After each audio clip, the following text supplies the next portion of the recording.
more progressive income tax. But it is true that there haven't been a whole lot of concrete specific demands coming out of the Occupy movement. So I'm going to make my personal contribution suggestions here. Suggest that the first demand should be campaign finance reform. Unless that is accomplished, no other legislation that would solve this problem has a chance of passing Congress.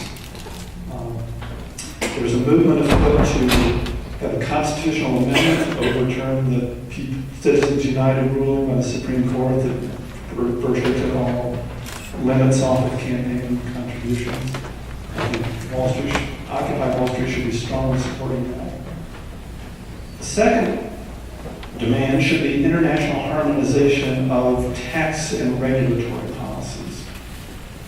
Remember when I said at the beginning of the talk that there is no solution to the problem within the current political process?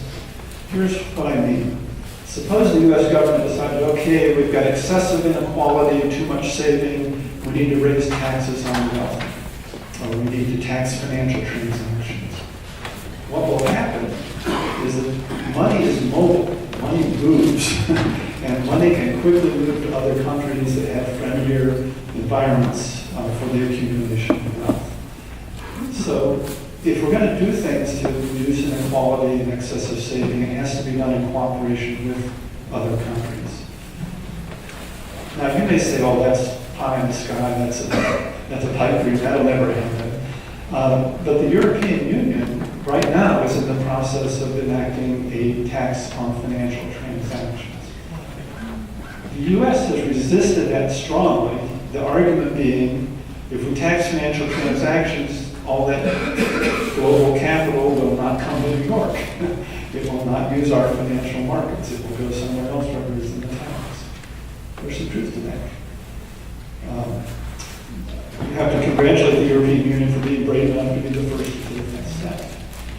So I think Occupy movement should at least demand that the U.S. join the European Union in that policy and other things. If you think that nations couldn't possibly get together to come up with agreements like this, let me remind you that in 1944, at the end of World War II, representatives from 44 different nations met at a little resort in New Hampshire called Bretton Woods. And in a couple of weeks, they forged a brand new international financial system because the old system was in shambles as a result of the Depression in World War II. So this has been done before, it can be done again. What do I mean by the high road to economic development?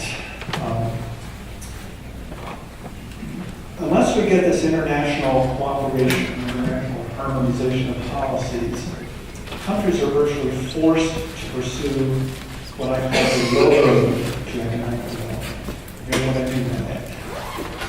If you want to attract businesses, if you want to attract capital in your country, you need to keep your taxes as low as possible, your regulations as minimal as possible, your wages as low as possible. We could refer to this as the Rick Perry model of economic development. That's exactly what we're done with taxes. And the Texas economy is one of the healthier economies in the country. So it will work as long as only one country is pursuing. But if all countries, or in the case of the United States, if all states pursue it, then it's just a matter of robbing jobs from one state to move to another state. We could argue that Texas's success has been at the expense of other states. So as I said, without international harmonization, that's pretty much the only route open to countries. If you want businesses to come, you've got to give them an attractive environment. For businesses, that means low taxes, low wages, low regulation.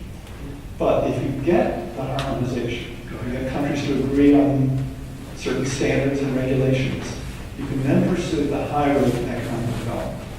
The high road is, rather than competing by minimizing costs of production, wages, taxes, you compete by improving productivity. And you do that by having excellent education systems, excellent infrastructure, transportation systems, developing green energy, And you notice that all those things require an active public sector.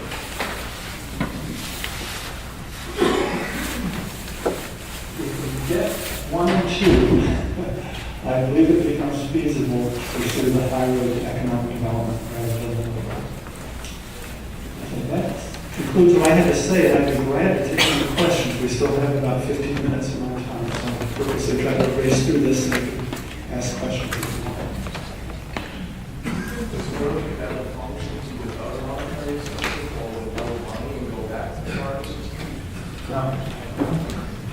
Can you repeat the question? Oh, I'm sorry, the question was, could the world ever function without money and go back to a barter system? I can't conceive of that happening.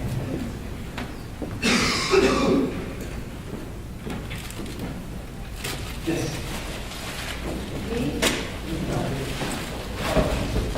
Would you address the population increase, the 7 million on Halloween? Ever since the days of Thomas Malthus in 1797, there's been concern about the population growth.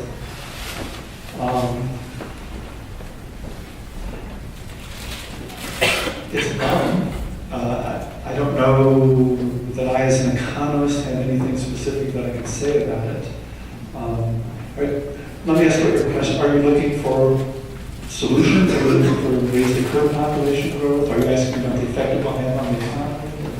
I guess I'm just pointing out that they tried to scare us about energy, that we will be running out of energy for all the people. And they never deal with controlling the amount of people so you don't have to worry about running out of energy.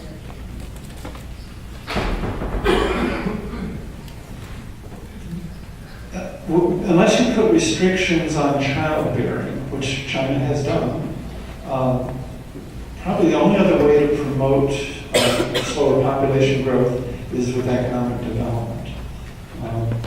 There's a very noticeable trend as countries become more prosperous, the birth rate goes down for a variety of reasons.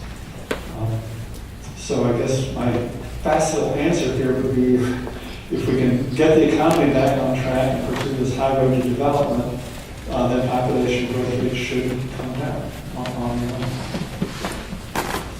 Okay, who's next? Where does the offshoring of jobs and the economy of the manufacturing sector fit into the Great Recession? Actually, I was going through, I did want to save time for questions. I was going through so quickly that I forgot to mention offshoring and outsourcing and downsizing and all those terms that we've come to be familiar with. Those are just one more source of the downward pressure on wages, the wage stagnation. We tend to blame corporations for moving their operations overseas and costing Americans their jobs.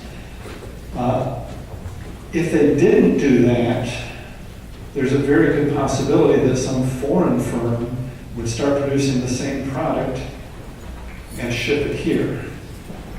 So, do you see my point? It's not as though the American corporations could preserve jobs if they would just stay here, because there's a likelihood that a foreign company would start producing the same product, export it to our country, drive the American corporation out of business.